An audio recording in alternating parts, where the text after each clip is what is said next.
JNU Jamia के बाद अब मानू ने झटका दिया है। मौलाना आज़ाद नेशनल उर्दू यूनिवर्सिटी ने भी रद्द किया एमओयू। तुर्की के यूनुस एमरे इंस्टीट्यूट से एमओयू को रद्द कर दिया। इस तरह का समझौता सस्पेंड कर दिया है। आपको बताएं कि जेएनयू ने 3 साल के लिए रद्द किए थे तमाम समझौते। तुर्की ने पाकिस्तान का साथ दिया था। तो पहले जेएनयू, फिर जामिया और अब मानू। तो मुल्क में तुर्की के खिलाफ गुस्सा बढ़ता जा रहा है और तमाम जो अहम यूनिवर्सिटीज़ हैं मुल्क में वो भी इसके खिलाफ तमाम एमओयूज़ को यहाँ कैंसिल करती जा रही हैं। पहले जेएनयू, जामिया के बाद अब मानू ने भी झटका दिया। सीधे रुख करना चाहेंगे हैदराबाद का। हमारे साथ मौजूद हैं हमारे नुमाइंदे बाकरी। आपसे जानना चाहेंगे, अब मौलाना आज़ाद नेशनल उर्दू यूनिवर्सिटी ने भी तुर्की के खिलाफ अपने गुस्से का इजहार किया है। डिटेल्स बताइए। बिल्कुल, आपने सही कहा कि मौलाना आज़ाद नेशनल उर्दू यूनिवर्सिटी में से भी जो तुर्की का उन्होंने साइन किया था 2024 में, उसको एकेडमिक ईयर को कैंसिल कर दिया गया और उन्हें यह बात इत्तला भी कर दी गई जी। सब में अहम बात यह, इन्होंने जो पाकिस्तान को मल्टीपल ड्रोन जो सप्लाई किया था उसको लेकर तमाम मानू और जवाहरलाल नेहरू यूनिवर्सिटी में कैंसिल कर दिया गया था।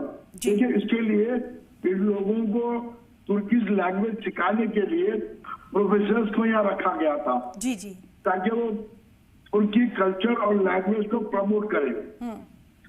मानू ने उनको फैसिलिटेट किया था, इंट्रोड्यूस किया था डिप्लोमा कोर्स तुर्किश लैंग्वेज का मानू में, स्कूल्स में और कॉलेजेस में उनकी लॉजिस्टिक और आइडियोलॉजीज को इंट्रोड्यूस किया था। लेकिन तुर्की ने हिंदुस्तान की मोहब्बत का, दोस्ती का एक बहुत बड़ा धोखा दिया, एक दगाबाजी की मिसाल दी। उन्होंने सिंदूर ऑपरेशन के वक्त पाकिस्तान को सपोर्ट किया। बिल्कुल मीर मेहदी बाकरी, आपसे ये भी समझने की कोशिश करेंगे, क्योंकि मानू एक बड़ा नाम है और यहाँ पर हमने देखा है कि इस तरह की कल्चरल एक्टिविटीज भी होती रहती हैं। तो बाकायदा मानू की तरफ से ऑफिशियल स्टेटमेंट भी आ गया है अब इस के ताल्लुक से। बिल्कुल, ऑफिशियल स्टेटमेंट, ऑफिशियल नोटिस भी इशू कर दी गई। तुर्की डिप्लोमेट्स को बता भी दिया गया, उनके वहां से जो प्रोफेसर्स थे यहाँ पर उनको भी मानू से वापिस कर दिया गया। उनको बोल दिया गया आपको जाना है, आपको यहाँ से अब आपको जो 5 साल का एकेडमिक था स्कूल्स में, कॉलेजेस में, यूनिवर्सिटीज में, वो खत्म कर दिया गया है जी। देखिए, दोस्ती दोस्त से होती है, दुश्मन से नहीं। ये लोग पीछे से चाकू भोंके गद्दारी करें हिंदुस्तान के साथ, पाकिस्तान को सपोर्ट कर ये तमाम दुनिया को बात समझ में आ गई है।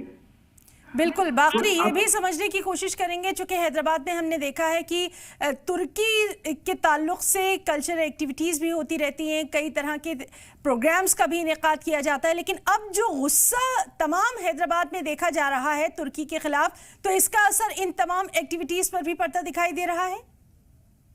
बिल्कुल, देखिए, तुर्की लैंग्वेज एक ऐसी लैंग्वेज है जो फारसी और अरबी से मिलकर रहती थी, तो उसको यहाँ पर हैदराबाद में ही नहीं बल्कि दूसरे रियासतों में भी अच्छा खासा, जहाँ पर उर्दू सिखाई जाती थी,